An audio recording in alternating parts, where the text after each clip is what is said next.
তুমি যেহেতু কন্টেন্ট ক্রিয়েশনে অনেক বছর ধরে রয়েছো, যারা নতুন কন্টেন্ট ক্রিয়েশনে ঢুকতে চাইছে বা যারা বাডিং কন্টেন্ট ক্রিয়েটার্স, তাদেরকে তুমি কি অ্যাডভাইস দিতে চাও?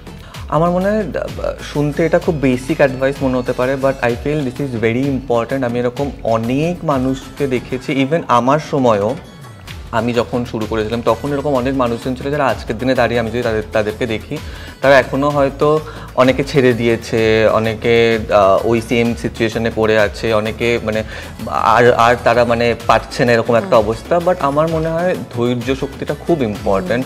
আমি অ্যাজ আই মেনশন আর্লিয়ার যে মানে আজকে না হলেও একদিন না একদিন শিওর হবে।